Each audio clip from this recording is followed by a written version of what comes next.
Suami saya suka banyak ngasih keluarganya, namun kalau ke anak istrinya cenderung sedikit. Kan gitulah wahai para rupiah. Ada memang orang ngeblinger. Dia berpikir dakwah ibadah tapi menyelantarkan istrinya. Wajib bahkan Nabi memberikan himbauan. Anda bekerja mencari nafkah untuk istri. Kalau dibanding dengan Anda berderma untuk jihad di jalan Allah, maka lebih hebat pahalanya, lebih gede yang diberikan untuk istri. Mau menyaksikan kajian Buya Yahya tanpa biaya internet? Segera pasang parabola Al-Bahjah TV di rumah Anda. Bebas biaya bulanan dan tanpa koneksi internet.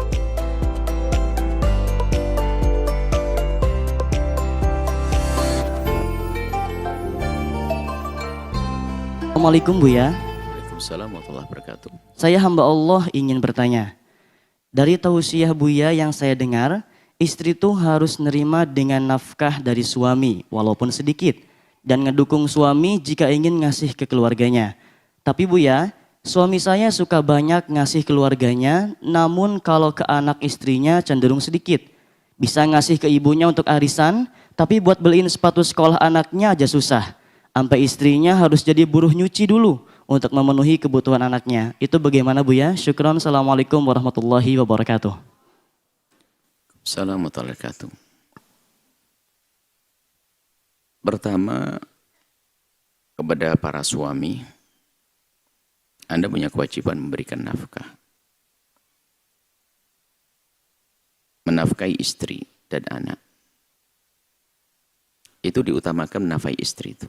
Karena istri itu diambil dari orang luar.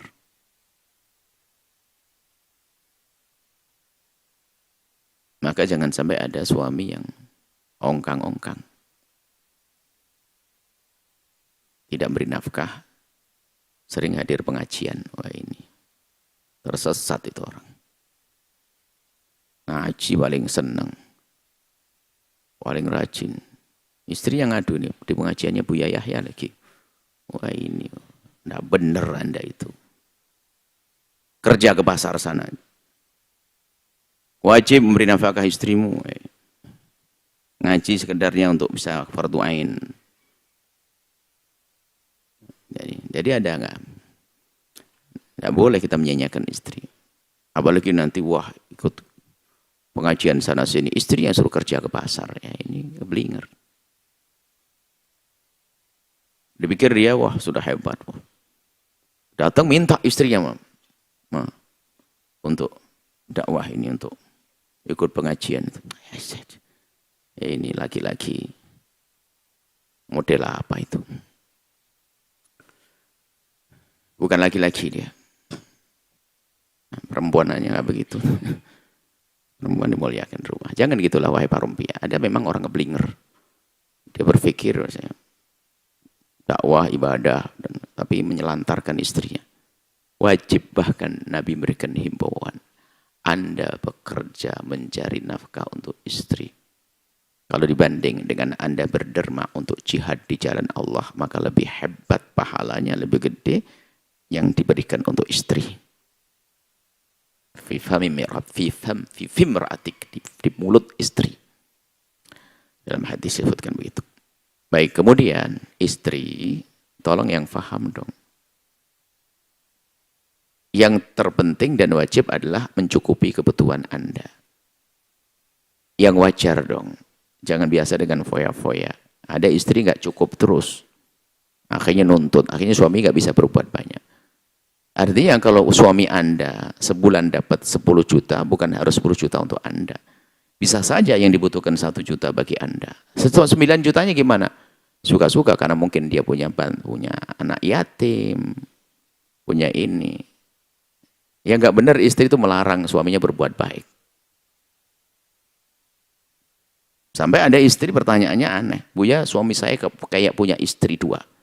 Kayak punya istri 2. Maksudnya apa? Kalau dapat gaji langsung dibagi, separuh buat ibunya, separuh buat saya. Ini gimana sih Buya? Kan istrinya saya. Oh ini perempuan kurang ajar. Sepertinya dia ketemu di tong sampah tuh perempuan. Oh, masa bantu ibunya nggak boleh? Hah? Kalau suami mau membantu ibunya, lebih senang Anda.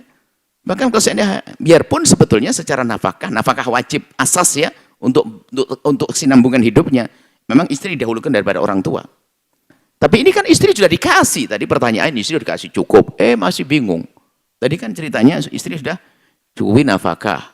Cuman ini kalau sampai, mohon maaf, urusan kebutuhan-kebutuhan pokok itu seperti kalau anak sekolah kan pakai sepatu, jangan sampai anaknya sandal jepit gitu kan, yang lain pakai sepatu, Anda juga nyiksa. Sementara Anda mampu untuk beli, maka tolong perhatikan anak-anak Anda.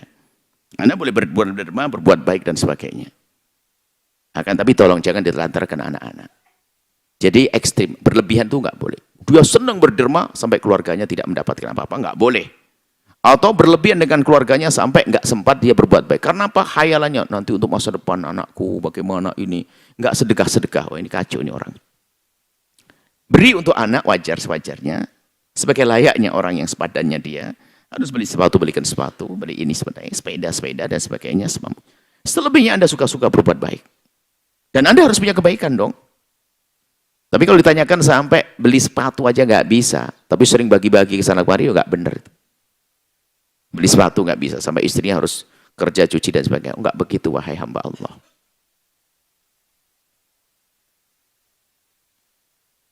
Ya, tolong apalagi yang sudah kenal perjuangan dengan Buya misalnya. Kadang-kadang jangan sampai memaksa istrinya, ini penting berjuang dengan Buya dan sebagainya. Istrinya kalang kabut. Nah, ada yang ngadu nggak enak. Amat pustunda nama-nama Buya ya ini mas. Untuk dakwah, untuk perjuangan. Ini ada, ini saya tidak ngajari begitu kok. Ada orang tuh makanya beribadah itu nggak boleh salah cara. Ya. Jadi kalau tadi suami hendaknya, Anda sebagai istri betul, Anda bagus kalau Anda masih tetap berusaha untuk mencukupi. Tapi nasihat buat suami semoga mendengar ini. Kalau Anda bagi seorang istri, Anda tinggal tata hati Anda. Ya biarpun suami tidak memberi dengan sempurna, tapi Anda masih bisa cuci piring, lalu bisa belikan sepatu buat anak Anda istimewa. Kami tidak mengajari Anda untuk terus berontak, tidak. Justru kami sanjung, Anda istimewa, Anda wanita mulia, Anda wanita hebat. Tapi tolong, jangan uring-uringan. Jangan uring-uringan, sudah. Ada pun suami Anda, suruh dengar ceramah ini beres nih sehari, insyaAllah. Suruh dengar pertanyaan ini. Anda tidak boleh uring-uringan. Kalau seandainya ada seorang istri punya suami zalim, tidak ngasih nafkah, dan sebagainya, Anda harus jadi orang hebat. Biarpun tidak diberi nafkah, Anda tidak menuntut, tidak marah, tidak ini, bahkan Anda bisa mencukupi diri, itu istimewa. Biarpun suaminya salah.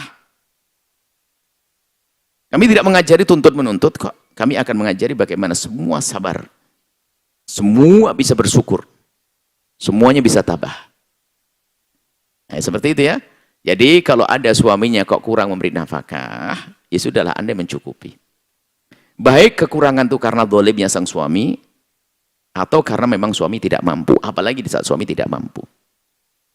Ada pada zaman Nabi seorang sahabat perempuan bertanya kepada Nabi Muhammad, ya Rasulullah, suamiku itu adalah bangkrutan, nggak bisa bisnis dagang, nggak bisa kerja, nggak bisa, jadi nggak bisa beri nafkah. Lalu Nabi bertanya, lalu kamu makan apa selama ini dengan anakmu?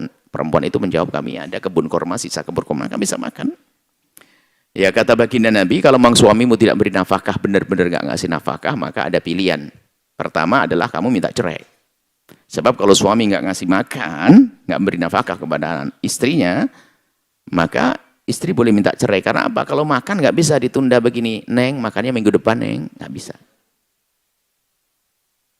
Harus makan. Maka istri berhak untuk mencari makan atau menikah dengan yang lainnya. Cuman wanita ini kan wanita punya hati, ini perempuan hebat. Biarpun ngerti suaminya tidak beri nafkah, jadi dia pengen cari solusi, bukan cari masalah. Aduh kok cerai, masa gara-gara nggak punya duit aja cerai. Kan masih ada cinta, ada anak, ada ini. Pertimbangannya sehat dia. Makanya kita perlu perempuan-perempuan yang akalnya sehat kayak ini. Banyak perempuan akalnya nggak sehat, dikit langsung bubar. Akhirnya karena perempuan itu ngomong gitu, ada pilihan lain ya Rasulullah. Nabi menjawab, kamu tetap berperan, kamu yang ngasih nafkah kepada suamimu dan anak-anakmu, maka di saat itu kamu dapat pahala double. Pahala ngasih nafkah, pahala menyenangkan suami, pahala silaturahmi kepada anak. Karena dia perempuan cerdas, dia berkata, ya Rasulullah, biar yang kedua saja. Masa gara-gara begitu cerai? Nah gitu loh, maksudnya, jika Anda menemukan suami kok kurang rizki, kurang nafkah, baik karena dia dolim, atau karena dia memang tidak mampu, maka Anda bisa mengcover itu semuanya. Anda bisa mencukupi semuanya. Tapi suami jangan dolim dong. Ini adalah saya nasihat buat istri. Ya enggak? Jadi orang itu cerdas menyesuaikan keadaan. Anda kalau masuk musim dingin, tidak usah marah-marah dengan suhu udara. Tinggal Anda pakai jaket, gitu saja. Tahu nggak? Nggak usah marah-marah. Biasa saja. Jadi Anda harus jadi orang kuat. Kalau memang suamimu model begitu, ya sudahlah. Memang model begitu. Mau diapain? Sudah tahu begitu, kenapa pusing? Ibaratnya di rumah kita itu ada gundukan begitu. Kita sudah pernah kesandung waktu lewat. Ya tidak usah setiap hari marah, ini dasar kau, ini aku sandung terus. Ya, tinggal Anda kasih tanda, Anda lewat sebelahnya. Gitu saja. Gitu loh. Kalau memang suaminya model begitu, ya sudahlah. Anda jangan sampai semakin terpuruk karena melihat sifatnya dia yang nggak baik. Anda sudahlah. Anda mandiri, Anda ini dan sebagainya. Cuman kalau ada laki-laki begitu, laki-laki dungu itu, saya marahin. Laki-laki nggak peduli kepada istri, nggak benar dia. Dosa dia. Apalagi sedang bersedekah, istri nggak kasih nafkah. Nah, saya tidak tahu hakikatnya laki-laki tersebut. Maksudnya, jika penanya ini suaminya mendengar, biar tahu bahasanya. Anda harus tahu diri Anda sendiri, mengukur diri Anda. Hei para suami, Anda cari nafkah untuk istri Anda itu jihad. Pahalanya gede itu. Lebih gede daripada sujud rukuk yang Anda lakukan. Maksud kami adalah semua bertanggung jawab. Tapi di saat, wahai para istri, di saat suamimu tidak bisa memberi sesuatu, maka kalian harus tabah menjadi orang hebat. Nah, di saat kamu sudah hebat, ingat, ini juga masalah kadang perempuan. Di saat suaminya nggak punya apa-apa, kemudian dia lebih kaya, wah ini problem baru lagi. Perempuan itu kalau punya kelebihan itu biasanya muncul sombongnya, sehingga gampang minta cerai. Sehingga banyak janda-janda itu justru perempuan sukses. Hati-hati, karena merasa punya, oh cerai aku bisa. Padahal nggak begitu kan. Justru seharusnya kalau Allah memberikan kesuksesan kepadamu, ya biar doanya aja, semoga suamiku melarat terus, biar nempel terus sama saya, biar kemana-mana menemani saya. Guyonannya begitulah. Jadi jangan Anda marah, Anda diberi rezeki oleh Allah kok malah sombong. Ya sudahlah, biarin suamiku melarat, nggak punya duit, yang penting kan cukup, anak bisa sekolah dari saya, tambah sayang pada suaminya. Berarti suaminya apa? Full 24 jam hanya untuk aku, kan enak. Anda jadi perempuan yang cerdas dong begitu. Marah-marah, pengangguran suami kayak ini loh. Kan enak bisa mincitin kamu. Nyiapin baju, nyupirin, Masya Allah. Itulah maksud kami, jadi perempuan cerdas jangan gampang menuntut. Ini mohon maaf, ini perempuan yang diberi. Makanya perempuan bisa menjadi perempuan wanita karir, ada 1, 2, 3, 4, 5 Anda baca. Yang terakhir apa? Jangan sombong setelah Anda sukses. Sebab banyak perempuan di saat mulai sombong, lalu mulai tolak pinggang. Dikit-dikit cerai. Nah, makanya banyak janda-janda itu orang sukses. Makanya yang mulai sukses harus paham, biar nggak jadi janda. Dikit-dikit cerai, karena bisa ngajukan mahkamah, bayar, beres semuanya. Setelah cerai nangis bingung dia. Ini mau yang dengar ini solehah semuanya. Ini hanya untuk yang nggak dengar ceramah saya. Kalau dengar ceramah ini, insya Allah jadi perempuan baik. Yang nggak dengar saja. Selesai ya seperti itu. Semoga Allah menjaga semuanya. Hei para suami, tanggung jawab dong. Jangan sampai nggak bisa beli sepatu, tatonya bisa sumbang sana sumbang sini.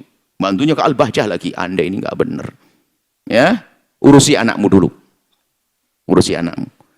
Istri, biarpun suami tidak mengurusi, Anda punya kemuliaan dengan Anda mengcover atau Anda menghandle tugas-tugas Anda mencukupi itu semuanya. Semoga jadi ahli surga semuanya. Suaminya tanggung jawab, istrinya nerima, gampang bersyukur. Itulah keindahan dalam hidup. Wallahu a'lam bishawab.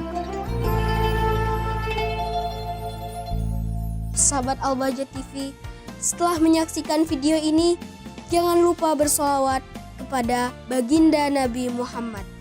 Shollu ala Nabi Muhammad. Allahumma sholli alaihi wa ala alihi wa sahbihi.